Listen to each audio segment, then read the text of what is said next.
The ultimatum. The massive alien ship hung in space like a dark moon.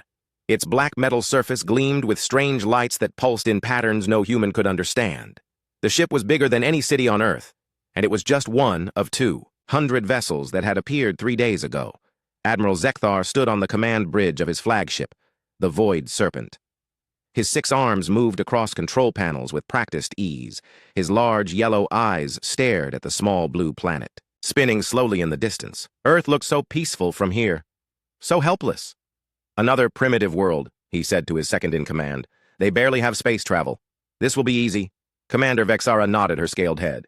Our scans show they have only a few hundred ships, small ones.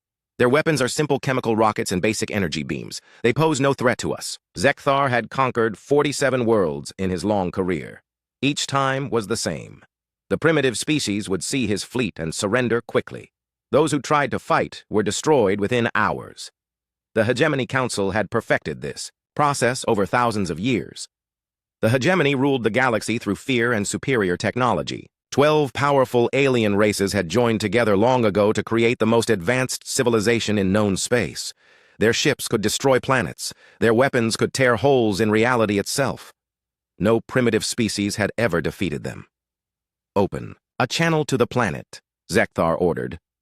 The view screen flickered to life. A human face appeared. The creature looked young and nervous. It had pale skin and dark hair, and it wore some kind of military uniform. Behind it, other humans moved around frantically. I am General Martinez of Earth Defense Command, the human said. Its voice shook slightly. We are ready to hear your terms. Zekthar smiled, showing rows of sharp teeth. I am Admiral Zekthar of the Hegemony Fleet.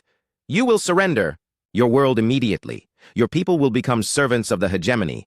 Any resistance will result in the complete destruction of your species. The human's face went pale. How long do we have to decide? 72 standard hours, Zekthar replied. Use this time wisely. Prepare your people for their new lives. Any attempt to fight us will be met with overwhelming force. The transmission ended. Zekthar turned to his crew. Begin standard occupation procedures. Move the fleet into defensive positions around their moon. Deploy scanner probes to monitor all human military activity. Commander Vexara pulled up a holographic display. Sir, our intelligence reports show they have several military bases on other planets in this system. Mars has a small colony with some defensive platforms. There are also mining stations in the asteroid belt. Standard defensive positions, Zekthar said with a wave of one hand. They have nothing that can harm us. Their largest ships are barely the size of our fighters. Over the next day, the Hegemony fleet settled into formation. They had done this same thing hundreds of times before. The large battleships positioned themselves between Earth and its moon.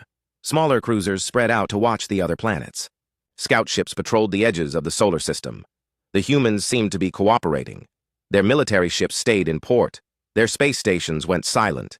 Even their communication satellites stopped broadcasting. It was exactly what Zekthar expected from a defeated species. Sir, reported the sensor officer, we're detecting some unusual energy readings from the human installations. Zekthar looked at the data. Power systems shutting down. Industrial facilities going offline. They're preparing for surrender just as we expected. But something felt wrong. In all his years of conquest, Zekthar had learned to trust his instincts. The humans had given up too quickly. Most species at least tried to negotiate. They begged for mercy or offered tribute. These humans had simply asked how long they had to decide. Commander Vexara, increase scanner sweeps. I want to know what every human ship is doing. Yes, sir. Scanning now. She paused, studying the displays. Sir, this is strange. We're reading massive power drains from their industrial centers, but we can't see what's causing them. Are they building weapons? Unknown. Our scanners show only normal industrial activity, but the power consumption is enormous, much higher than their current technology should require. Zekthar felt a chill run down his spine. In 47 conquests, he had never encountered anything like this. Double the patrol routes. I want scouts watching every human installation. Sir, our probes are reporting some unusual readings from the asteroid belt. There seems to be more industrial activity there than our initial scans showed. How much more? Significantly more. The humans have been very busy out there. Zekthar studied the tactical display. The asteroid belt was vast, full of rocks and debris that could hide many things. If the humans had been building something out there, his scouts might have missed it in the initial sweep. Send a full squadron to investigate the belt. I want detailed scans of every large asteroid. Yes, sir. As the second day passed, the reports grew more concerning. The human installations were definitely active, but their purpose remained hidden. Strange energy signatures appeared and disappeared too quickly to analyze. Supply ships moved between facilities, but their cargo holds seemed empty to the scanners. Sir, the communications officer announced, we're receiving a transmission from Earth. General Martinez appeared on the screen again. This time he looked calmer, more composed. Admiral Zekthar, we have made our decision. We accept your terms for surrender. Zekthar felt his tension ease slightly. Wise choice, General. Prepare your world leaders for the transfer ceremony. We will take control of your government in 18 hours. Understood. We are making preparations now. The transmission ended. Zekthar turned to his crew. Begin final approach procedures. Signal the fleet to move into occupation formation. But even as he gave the orders, something nagged at him. The human's eyes had shown no fear, no despair. There had been something else there, something that looked almost like satisfaction. Commander, he called to Vexara, what's the status of those asteroid belt patrols? Sir, we've lost contact with Squadron 7. They were investigating a cluster of asteroids near the outer edge of the belt. Lost contact? When? 2 hours ago. We assumed it was equipment failure. Zekthar's blood turned cold. In 47 conquests, he had never lost contact with a patrol. Send another squadron to investigate. Maximum alert status. Yes, sir. An hour later, the second squadron also went silent. Sir, the sensor officer called out, his voice tight, with worry. I'm detecting massive energy buildups throughout the system. The signatures are unlike anything in our databases. Where? Everywhere, sir. Behind asteroids, on the dark sides of moons, in deep space. Whatever the humans have been building, it's big. Zekthar stared at the tactical display as thousands of new contacts began appearing. His instincts had been right. The humans hadn't surrendered at all. They had been preparing for war. All ships, battle stations. He roared. This is not a surrender. Repeat, this is not a surrender. But even as he gave the order, Zekthar knew it might already be too late. In all his years of conquest, he had made one fatal mistake. He had underestimated the species called humans. The battle for Earth was about to begin. The deception. 3 months earlier, deep beneath the Rocky Mountains, President Sarah Chen walked through corridors that didn't exist on any official map. The Terran Contingency Protocol facility had been built in secret over 30 years. It was one of dozens of such places hidden around the world. Ma'am, said Director James Walsh, leading her through blast doors that could survive a direct nuclear hit. The Watchers confirmed it this morning. We have incoming. President Chen had hoped this day would never come, but humanity had been preparing for it since the 1950s.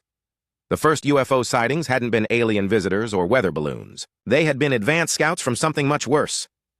How long do we have? She asked. Our deep space sensors detected the fleet 3 days out.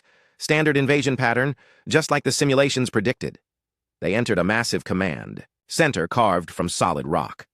Hundreds of technicians worked at computer stations. Giant screens showed star charts, fleet positions, and production schedules from across the solar system. General Martinez looked up from a tactical display.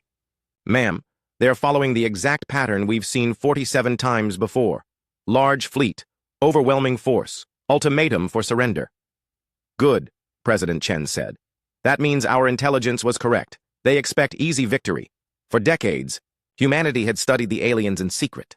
Crashed ships, intercepted communications, and careful observation had revealed the Hegemony's methods. They always did the same thing.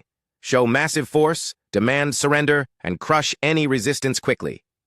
Phase 1 is ready, Director Walsh reported. All civilian governments have their scripts. The surrender will look completely genuine. President Chen nodded. The hardest part hadn't been building the weapons or ships. It had been keeping the secret. Only a few thousand people knew the truth. The rest of humanity would think their leaders had actually surrendered. What's the status of our fleets? All ships are in position, General Martinez replied. 12,000 vessels ready for deployment. They're hidden in asteroid fields behind moons and in deep space stealth positions. President Chen looked at the massive display showing ship locations throughout the solar system.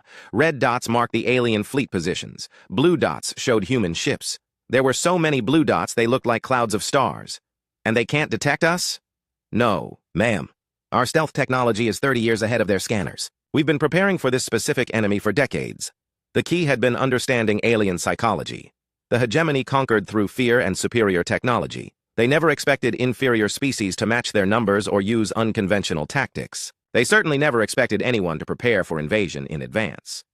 Admiral Lisa Park entered the command center. She wore the uniform of the Terran Defense Fleet, an organization that officially didn't exist. Ma'am, our deep strike teams are in position. When the shooting starts, we can take out their command ships first. How many people are we going to lose? President Chen asked quietly. The room fell silent. Everyone knew the answer. The human ships were good, but alien technology was still superior. Humanity's advantage lay in numbers and surprise, but the cost would be enormous. We estimate 60% casualties in the first wave, Admiral Park said. Maybe more, but we've planned for that. Our second wave will be twice as large. President Chen closed her eyes. 60% meant over 7,000 ships and their crews. But if they didn't fight, humanity would become slaves or worse. The crews understand the mission? Yes, ma'am. Every captain knows this is a one-way trip. They're ready. The volunteers had come from every nation on Earth. Military personnel, civilian pilots, miners, cargo haulers, anyone who could fly a ship. They all knew the odds.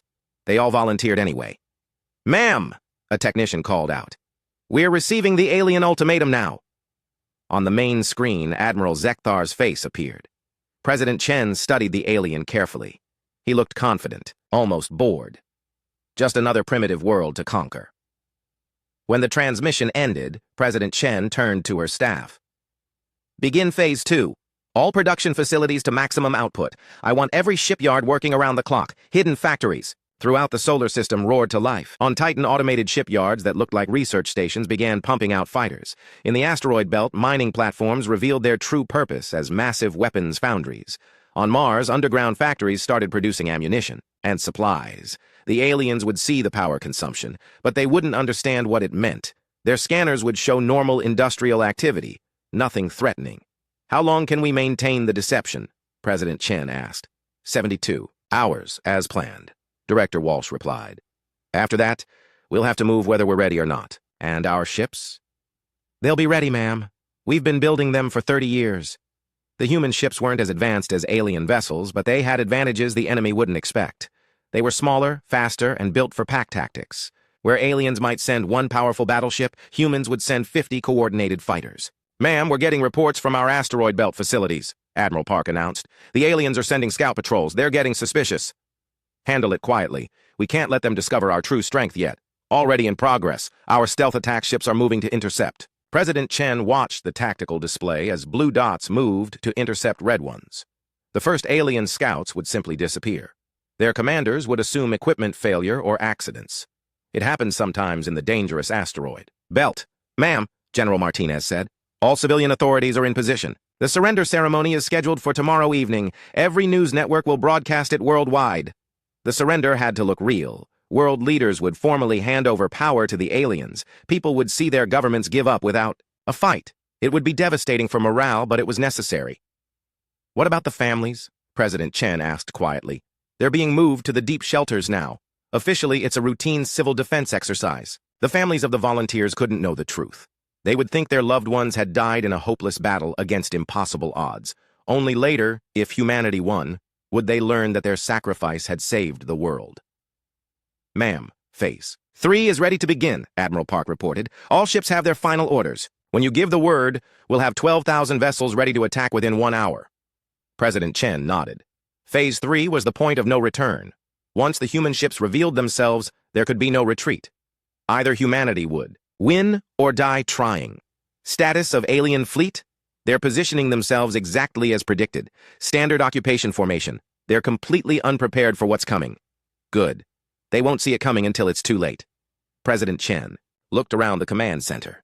In a few hours, these brave men and women would coordinate the largest space battle in human history. Most of them would not live to see the outcome. Ladies and gentlemen, she said, her voice carrying to every person in the room. Humanity has faced extinction before. We've survived ice ages, plagues, and wars. We've always found a way to fight back. Today, we fight back against the greatest threat we've ever faced. She paused, looking at each face in turn. Tomorrow, the aliens will learn what happens when you underestimate the human spirit. They think we're weak because we're primitive. They're about to discover that primitive doesn't mean defenseless. The room erupted in quiet cheers. Everyone knew their role. Everyone understood the stakes. Begin Phase 3, President Chen ordered. Let's show these aliens what humans can do. The swarm awakens Captain Maria Santos floated in the cockpit of her fighter, watching the alien fleet through her scope. She had been hiding behind this asteroid for 18 hours, waiting for the signal. Around her, 49 other fighters stayed perfectly still, their engines cold and silent. Ghost Leader, to all Ghost Squadron, she whispered into her radio. Target the alien scouts first. Remember, we hit fast and disappear. No heroes, no glory, just killing aliens. Maria had been a commercial pilot before volunteering for this mission. She flew cargo ships between Earth and Mars. Now she piloted a fighter loaded with nuclear missiles and powered by engines that barely worked. But it would be enough. The first alien scout ship drifted past her position. It was beautiful in a deadly way, its smooth hull covered with weapons that could destroy cities. Maria waited until it was perfectly positioned. All units, this is command, came the voice over the radio. Execute Phase 4. I repeat, execute Phase 4. Maria smiled grimly. Ghost Squadron, light them up. 50 fighters ignited their engines. At once, nuclear missiles streaked through space toward the alien scout. The ship's shields flared as the weapons hit, but Maria's squadron had fired everything they had. The alien ship cracked apart in a brilliant explosion. Target destroyed, Maria reported. Moving to secondary position. Across the solar system, the same scene played out hundreds of times. Human fighters emerged from hiding spots to destroy isolated alien ships. The attacks lasted only seconds before the human ships vanished back into the darkness. Admiral Zekthar stared at his tactical display in confusion. Red dots representing his ships were disappearing one by one. First the outer scouts, then the patrol ships near the asteroid belt. In 30 minutes, he had lost over 50 vessels. What's happening out there? He demanded.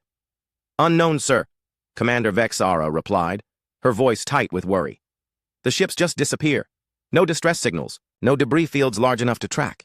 That's impossible. Our ships don't just vanish. Sir, we're detecting massive energy signatures throughout the system. Whatever's attacking us, there are thousands of them. Zekthar felt ice in his veins. Thousands. The humans supposedly had only a few hundred primitive ships. Full sensor sweep, I want to know what we're facing. The tactical display exploded with new contacts. Blue dots appeared everywhere, swarming between asteroids, emerging from behind moons, dropping out of stealth positions in deep space. There were so many that the display looked like a star field. 12,000 ships, the sensor officer reported, his voice barely a whisper.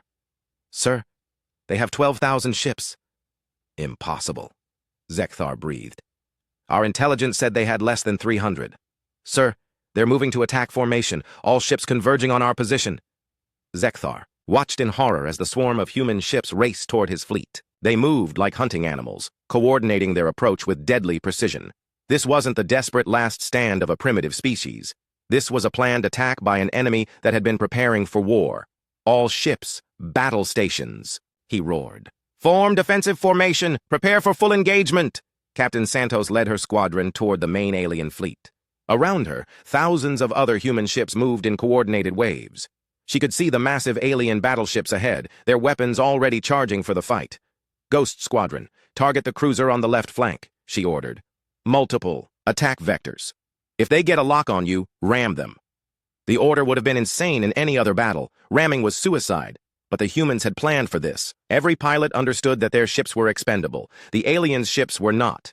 Ghost 3 here. I have a lock on their bridge. Negative, Ghost 3. Target their engines first. We want them crippled, not dead. Dead ships can't suffer. The human fighters swept toward the alien cruiser like angry hornets. The alien ship's point defense systems opened fire, filling space with deadly energy beams. 3 fighters died instantly, but the rest kept coming. Maria fired her missiles at the cruiser's engine section. Around her, dozens of other pilots did the same. The alien ship's shields held against the first wave, but they couldn't stop everything. Ghost 7 is hit, came a voice over the radio. I'm going in! Maria watched as Ghost 7's fighter, trailing fire and debris, accelerated directly toward the alien cruiser's bridge. The pilot had lost his weapons, but still had his ship. The fighter smashed through the cruiser's shields and exploded against its hull. Good kill, 7, Maria whispered. The alien cruiser spun out of control, its engines destroyed and its bridge damaged. 2 more human fighters rammed into its weapons sections, making sure it couldn't fight back. Target neutralized, Maria reported. Moving to next objective. Admiral Zekthar watched his fleet die ship by ship. The humans attacked in coordinated swarms, dozens of fighters targeting each alien vessel. When their weapons ran out, they used their ships as missiles. It was madness, but it was working. Sir, we've lost 40% of the fleet, Commander Vexera reported. The humans are using kamikaze tactics. They're not trying to survive. How is that possible? No species fights like this. Sir, I'm reading massive reinforcements approaching from the outer system. More human ships. Thousands more. Zekthar felt despair creep into his hearts. He had conquered 47 worlds, but he had never faced an enemy like this. The humans didn't fight to win battles. They fought to kill aliens, even if it meant dying themselves. Send a message to the Hegemony Council, he ordered. Tell them we've encountered something unprecedented. These humans are not like other species. Sir, what should I tell them? Tell them we're fighting an enemy that doesn't fear death. Tell them every human ship that dies takes one of ours with it. Tell them we need reinforcements immediately. Captain Santos watched her fuel gauge drop toward zero. She had been fighting for 6 hours, and her fighter was running on fumes. Around her, the space between Earth and its moon had become a graveyard of twisted metal and frozen bodies. Ghost Leader to command. I'm down to my last missile. Request permission to ram. Negative. Ghost Leader, you've done enough. Return to base for refuel and rearm. Sir, there are no bases left. They got the stations 2 hours ago. It was true. The aliens had managed to destroy most of the human supply points early in the battle, but it didn't matter. The human ships had been designed for one-way missions from the start. Ghost Leader, this is Admiral Park. You and your people have exceeded all expectations. The alien fleet is down to less than 60 ships. We're winning. Maria looked around at the carnage. Winning? She supposed they were, if you could call mutual. Destruction, a victory. But the aliens would remember this day. They would remember that humans didn't surrender. Copy that, Admiral. Ghost Squadron, find targets and finish this. Maria selected an alien destroyer that was trying to retreat toward the edge of the system. Its engines were damaged, and it was leaking atmosphere. Perfect. This is for Earth, she whispered, and pushed her fighter into a final attack run. The alien ship's weapons tried to track her, but her fighter was too small and fast. She fired her last missile at point-blank range, then pulled her ship into a sharp turn toward the alien's bridge. The last thing Maria Santos saw was the look of terror in an alien warrior's eyes as her fighter smashed through his ship's hull. Even in death, she smiled. Admiral Zekthar stood alone on his bridge. His crew was dead, his ship was dying, and the human swarm was closing in for the kill. Through the cracked view screen, he could see dozens of human fighters approaching. He activated his final transmission to the Hegemony Council. This is Admiral Zekthar. The invasion of Earth has failed. The humans have destroyed our fleet through tactics we've never encountered. They fight without fear, without mercy, and without hope of survival. A human fighter appeared outside his bridge, its pilot visible through the cockpit glass.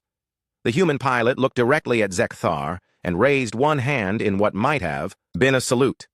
Tell the Council, Zekthar continued, that they cannot defeat madness with logic. These humans are not like other species. They do not fight to win. They fight to ensure we lose. The human fighter's engines flared, and it accelerated toward Zekthar's bridge. They're coming, were his last words. The price of underestimation, High Counselor Thaxam, stood before the great assembly of the Hegemony Council, his 4 arms trembling with rage and disbelief. The massive chamber was carved from a single crystal that had taken 10,000 years to grow. Representatives from 12 species sat in judgment, their various forms creating a rainbow of alien intelligence. Impossible, declared Counselor Veltar of the Machine Collective. Her cybernetic voice echoed through the chamber. No primitive species has ever defeated a hegemony fleet. Admiral Zekthar must have made an error. The transmissions are clear, Thaxam replied, his voice heavy with grief. 200 ships lost.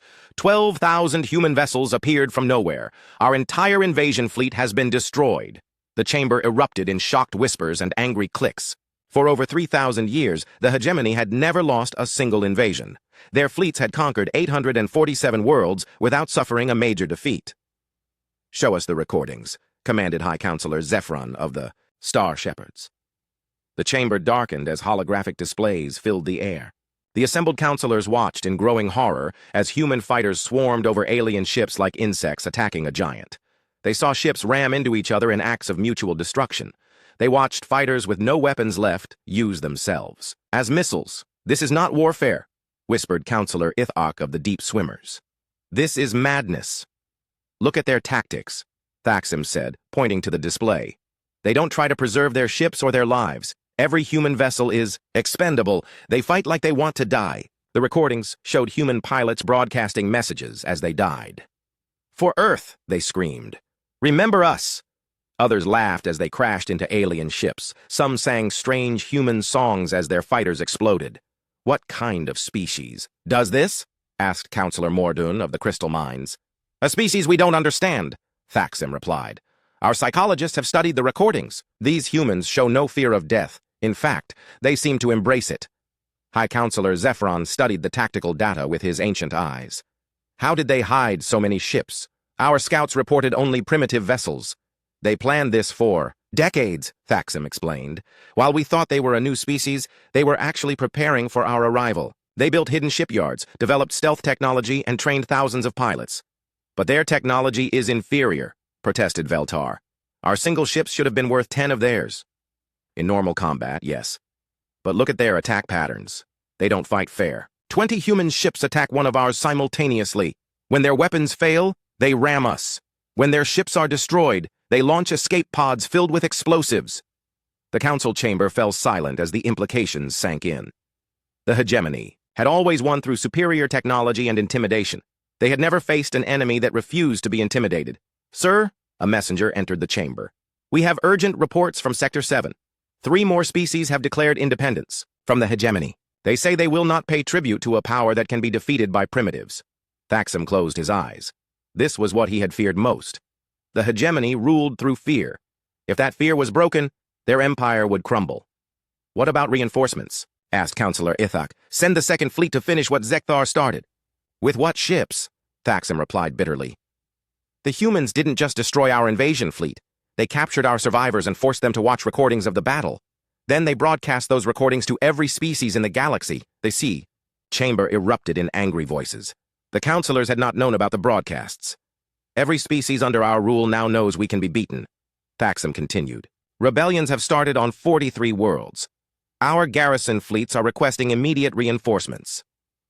"Then we crush the rebellions," snarled Mordun. "Show them what happens to those who defy us." "With what ships?" Thaxim repeated.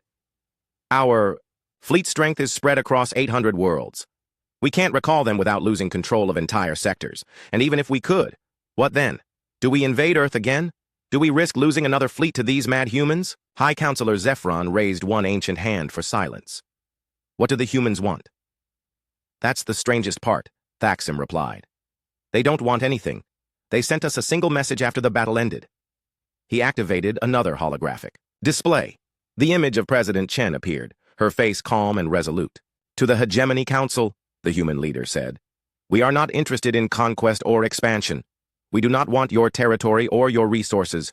We want only one thing, to be left alone. However, we will defend ourselves and any other species that asks for our protection. Choose your next actions carefully." The transmission ended, leaving the chamber in stunned silence. "They're not even trying to negotiate," whispered Veltar. "Most species beg for mercy after defeating us. These humans are threatening us because they're not afraid," Thaxim said. "That's what makes them so dangerous. Every other species we've conquered was afraid of death. Humans seem to prefer it to slavery." Counselor Ithak leaned forward. "What about their production capacity? Surely they can't maintain a fleet of 12,000 ships?" Thaxim activated another display showing intelligence reports from the Sol system. "Our surviving scouts report massive industrial expansion. They're not maintaining their fleet. They're expanding it." The display showed construction happening throughout the human solar system. New shipyards, weapons factories, and training facilities appeared daily. The humans weren't celebrating their victory. They were preparing for the next war. "How many ships do they have now?" asked Zephron quietly. "Conservative estimates suggest 20,000. Aggressive estimates suggest 50,000. They're building new vessels faster than we can count them." "That's impossible. No single system can support that level of production. The humans have converted their entire civilization to military production. Every factory, every mining station, every construction facility is building weapons or ships. They've turned their whole society into a war machine. The counselors stared at the displays in growing horror. The humans weren't just defending themselves, they were preparing to fight the entire hegemony if necessary. Sir, another messenger arrived. Priority transmission from the outer colonies. The humans have made contact with 16 rebel species. They're offering military assistance to any world that wants independence from the hegemony. Thaxam felt his heart sink. The humans were doing more than defending themselves. They were actively encouraging rebellion throughout hegemony space. What are our options? Asked Morden. 3 choices, Thaxam replied grimly. First, we can try another invasion. Risk losing more fleets to an enemy that fights like demons. Second, we can negotiate. Accept that we cannot conquer Earth and try to contain the damage. Third, we can ignore them and hope they stay in their own system. And if we ignore them, then we watch our empire crumble, as every species under our rule learns that the mighty hegemony can be defeated by primitives with homemade ships and no fear of death. High Counselor Zephyron stood slowly, his ancient form towering over the assembly. In 3,000 years of expansion, we have made one fundamental error. We assumed that all intelligent species would choose survival over freedom. The humans have shown us that assumption is wrong. He paused, looking at each counselor in turn. We built our empire on fear. The humans have taken that fear away. Now we must decide, do we adapt to this new reality, or do we watch everything we've built fall apart? The chamber fell silent as the weight of the decision settled on the assembled counselors. For the first time in their history, the hegemony faced an enemy they couldn't intimidate, couldn't defeat, and couldn't understand. I propose we open negotiations with Earth, Zephyron continued, not from a position of strength, but from recognition that we've encountered something unprecedented. A species that would rather die free than live as slaves. You're suggesting we negotiate with primitives? Snarled Morden. I'm suggesting we negotiate with the species that just destroyed our finest fleet, Zephyron replied coldly. The species that turned warfare itself into something we don't recognize. The species that other worlds now see as liberators. As the council debated into the night, none of them noticed the small device attached to the chamber's communication, a ray. The humans had learned to be thorough in their intelligence gathering. Every word spoken in that chamber was being transmitted directly to Earth. President Chen would know exactly what the aliens were planning long before they decided to. Do it! The new paradigm President Chen stood in the observation deck of humanity's newest space station, watching the construction of the Terra Defense Fleet's latest battleship. The massive vessel stretched for 2 kilometers, bristling with weapons. That had been impossible to imagine just 6 months ago.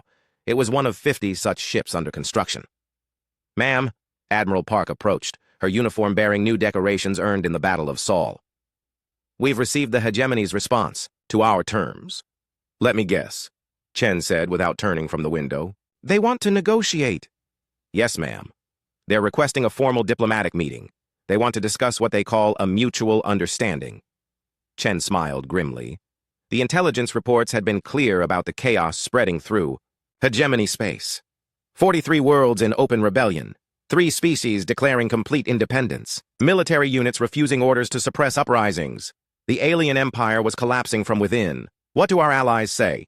The word allies still felt strange. 6 months ago, humanity had been alone in the galaxy. Now they were part of a growing coalition of free species. The Kithrin Republic wants to know if we'll honor our defense pact if the hegemony attacks them directly. The free miners of Vega are asking for technical assistance with their shipyards. And the Aquarian Collective is requesting human military advisors. Chen nodded. The coalition was growing faster than anyone had expected. Word of humanity's victory had spread throughout the galaxy like wildfire. Enslaved species were rising up, demanding freedom. Independent worlds were asking for protection. Even some hegemony member species were quietly reaching out. Ma'am, there's something else, Admiral Park said hesitantly. Intelligence reports that 3 hegemony fleets are moving toward coalition space. They might be planning coordinated strikes against our new allies. Then we'll stop them, Chen replied simply. Ma'am, that would mean taking our fleets outside the Sol system. It would be the first time human ships have engaged in offensive operations. Chen turned to face the Admiral. Lisa, 6 months ago we were preparing to surrender to an alien invasion. Today we're discussing whether to deploy battle fleets to protect our allies. How did we get here so fast? Admiral Park smiled. We got here because we refused to give up. And because the rest of the galaxy was waiting for someone to show them that the hegemony could be beaten. Through the observation window, they could see ships from a dozen different species docked at the station. Catharan cruisers with their distinctive crystal hulls, vegan mining ships converted to carriers, Aquarian vessels that looked more like living creatures than machines. They had all come to learn from humanity's example. Admiral, what's the current strength of our combined fleets? Difficult to say exactly. Our own forces number approximately 30,000 vessels now. Coalition forces add another 15,000. More ships arrive daily. 30,000 human ships. Chen still couldn't believe the number. In 6 months, humanity had built the largest fleet in galactic history. Every shipyard in the solar system ran at maximum capacity. New construction facilities came online weekly. The entire human economy had transformed into something focused on one goal, making sure no one ever threatened Earth again. Ma'am, the Hegemony delegation is requesting permission to approach Earth for negotiations. Denied, Chen said immediately. If they want to talk, they can meet us at the neutral station near Alpha Centauri, and they can bring representatives from every species demanding independence. The message was clear. Humanity wouldn't negotiate the freedom of other species behind closed doors. Any agreement would have to include the voices of everyone affected. Ma'am, incoming priority transmission from the Catharan Republic. The holographic display activated, showing Chancellor Zarthik of the Catharans. His crystal features looked worried. President Chen, we've detected 3 Hegemony battle fleets moving toward our space. They'll arrive in 18 hours. Our defenses won't hold against that kind of force. They won't have to, Chen replied. Admiral Park, how long to? Get the 3rd battle group to Catharan space? 14 hours at maximum burn, ma'am. Do it. And send a message to the Hegemony fleets. Any attack on coalition members will be considered an act of war against humanity. Chancellor Zarthik's crystal form seemed to brighten. Thank you, President Chen. But are you certain? This could escalate into a full galactic war. Chancellor, the war started when they tried to invade Earth. We're just making sure everyone understands the rules now. After the transmission ended, Admiral Park looked concerned. Ma'am, deploying our fleets outside Sol is a big step. Once we start actively fighting Hegemony forces throughout the galaxy, there's no going back. Lisa, what did we learn from studying? Their conquest records? That they succeeded through intimidation and overwhelming force at specific points. Exactly. They never fought a real war because no one ever forced them to. They just picked off isolated species one at a time. Chen turned back to the window. Now they're facing something they've never encountered, a coalition that fights back. The psychological profiles suggest they might not be capable of adapting to this new reality. Then they'll lose, and every species in the galaxy will be free to choose their own path. Hours later, the 3rd battle group departed Sol system. 2,000 human vessels accompanied by 500 coalition ships.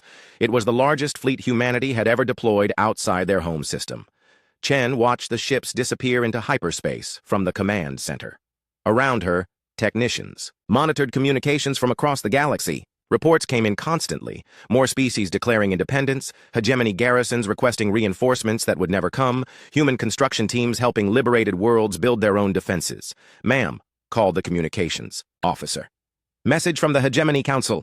They're threatening to deploy their strategic reserves if we interfere with their suppression operations. Reply that we've already interfered, and remind them that they started this by threatening Earth. Strategic reserves meant the Hegemony's most powerful fleets, held back to protect their core worlds. If they deployed those forces, it would mean total war across the galaxy. Ma'am, shouldn't we at least consider their negotiation offer? We could end this without more bloodshed. Chen studied the tactical displays showing the positions of fleets throughout known space. Red dots for Hegemony forces, blue for human. Ships, green for coalition members, yellow for neutral or independent worlds. The pattern was clear. The galaxy was choosing sides. The time for negotiation passed when they gave us an ultimatum to surrender, she said quietly. They demanded submission or destruction. We chose a 3rd option, resistance. Now the whole galaxy knows that resistance is possible. But ma'am, even if we win, what then? Do we become the new galactic empire? No, Chen said firmly. We go home. We make sure Earth is safe, help our allies build their own defenses, and then we focus on exploring the galaxy as free beings. The difference between us and the Hegemony is that we don't want to rule anyone else. Ma'am, incoming transmission from Admiral Harrison with the 3rd battle group. Admiral Harrison's face appeared on the main screen. Behind him, the lights of Catharan space were visible. Ma'am, we've arrived at the Catharan system, the Hegemony. Fleets are holding position at the edge of their sensor range. They seem to be waiting for something. Probably reinforcements, Chen replied. or orders from their council on how to deal with human forces. Ma'am, I'm reading massive energy. Signatures from the Hegemony ships. They're powering up some kind of weapon we've never seen before. Chen felt ice in her stomach. Admiral, withdraw immediately. Do not engage unknown weapons. Too late, ma'am. They're firing. The transmission filled with static and interference. When it cleared, Admiral Harrison looked stunned. Ma'am, you need to see this. The Hegemony just destroyed their own ships. What? They fired some kind of massive energy weapon, but it overloaded their own systems. All 3 fleets are dead in space. It looks like they tried to use a planet-killer weapon and it backfired. Chen stared at the display in shock. The Hegemony had built weapons so powerful they couldn't control them. In desperation, they had tried to use those weapons against coalition forces and destroyed themselves instead. Admiral, status of coalition forces? No casualties, ma'am. The weapon never reached us. The Hegemony fleets are completely disabled. The Kitharans are sending rescue ships to pick up survivors. Chen closed her eyes. The Hegemony was so desperate to maintain control that they were using weapons that could destroy entire solar systems. How many other species would suffer if this war continued? Ma'am, the communications officer called out. Priority transmission from High Counselor Zephyron of the Hegemony Council. The ancient alien's face appeared on screen. He looked older than before, defeated and tired. President Chen, he began, his voice heavy with exhaustion. I am authorized to offer complete cessation of hostilities. The Hegemony Council formally recognizes the independence of all coalition members and agrees to withdraw from all disputed territories. Chen studied the alien leader carefully. And in return? We ask only that you agree not to attack Hegemony. Core worlds, let us keep what remains of our territory in peace. What about the species still under your control? The ones who want freedom but haven't been able to fight for it? Zephyr.